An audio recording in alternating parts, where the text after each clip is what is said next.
Assalamualaikum warahmatullahi wabarakatuh. Kami dari kelompok 2 akan mempresentasikan PPT mengenai sumber-sumber hukum Islam. Perkenalkan, nama saya Ananda Farid Hibatullah, NIM 220431100039. Al-Quran sebagai inspirasi peradaban. Islam adalah agama yang berasal dari Allah, sedangkan peradaban merupakan hasil dari manusia melalui daya cipta, rasa, dan kersanya. Relasi antara Islam dan peradabannya ini kemudian menjadi menarik karena kehadiran Islam dan perkembangannya. Al-Quran adalah kalamullah yang secara filosofis diturunkan secara sangat cepat dan rahasia yang secara hakiki tanpa suara dan tanpa huruf. Al-Quran merupakan kalam Allah yang diwahyukan kepada Nabi besar Muhammad SAW sebagai penerima wahyu verbal Tuhan terakhir. Hanya saja keyakinan yang teramat penting dalam struktur keislaman ini memerlukan penjelasan yang lebih memadai dan bertanggung jawab. Bahwa Al-Quran sebagai petunjuk, sebagai pengingat, sebagai pembeda, dan seterusnya akan menjadi sulit atau bahkan tidak mungkin bisa berperan secara signifikan sesuai kebutuhan manusia, baik manusia sebagai makhluk individu maupun makhluk komunal dalam menjalani kehidupan hari ini dan sehari-harinya seterusnya tanpa pemahaman dan kecintaan terhadap Al-Quran. Dalam perspektif ini, siapapun sesungguhnya tidak bisa mengklaim bahwa Al-Quran merupakan sumber segalanya, apalagi mengatakan segala dengan syarat teori sains. Lebih tepatnya jika dikatakan bahwa Al-Quran itu mengandung motivasi atau prinsip-prinsip moral yang bersifat untuk melakukan aktivitas sains dan teknologi. Al-Quran dengan modernisasinya terletak pada penggunaan akal pikiran manusia. Perbedaannya, kalau modernisasi mengagungkan akal pikiran, sedangkan Al-Quran, akal pikiran itu memperoleh bimbingan wahyu. Penafsiran secara intelektual terhadap Al-Quran berlangsung serempak dengan riset dan penafsiran terhadap ayat-ayat semesta, hukum sejarah, dan kajian yang semuanya merupakan ayat-ayat Allah yang saling menafsirkan dan menjelaskan terhadap satu sama lain.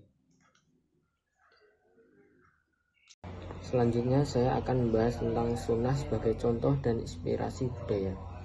Sunnah adalah tindakan yang biasa didahulukan oleh Rasulullah. Umat terdahulu melaksanakannya sebagai bentuk ketaatan. Namun manusia sekarang tidak sering melaksanakannya. Seperti di mana firman Allah, "Hai manusia, sungguhnya kami menciptakan kamu dari seorang laki-laki dan seorang perempuan dan menjadikan kamu berbangsa dan bersuku-suku supaya kamu saling kenal mengenal.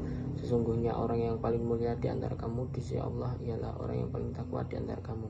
Sungguhnya Allah Maha mengetahui lagi Maha mengenal." Quran Surat Al-Hujurat ayat 13.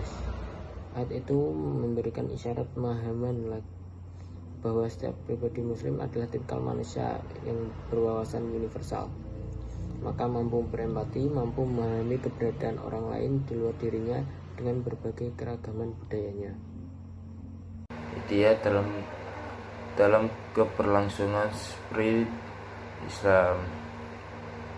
Ijtihad adalah proses yang dilakukan memperluas pemahaman terhadap hukum Islam. Arti secara bahasa, apa itu ijtihad? Ijtihad adalah pikiran yang bersungguh-sungguh.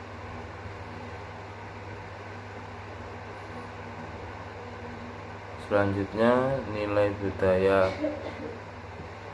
Nilai budaya adalah prinsip yang sudah tertanam pada diri sendiri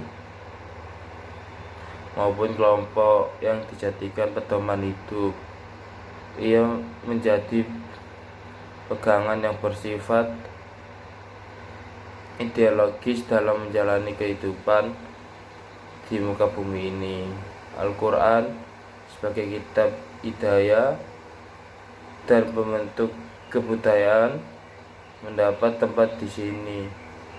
Ia menjadi sumber inspirasi bagi umat Islam. Hasilnya seluruh kebudayaan di dunia memiliki cara Islam yang khas, salah satunya adalah Indonesia. Banyak kebudayaan Indonesia yang melebur dengan kebudayaan Islam seperti wayang, sarung, masjid, dan lain-lain. Selain Al-Quran, Sunnah menjadi pendorong pengembang budaya Islam di Indonesia.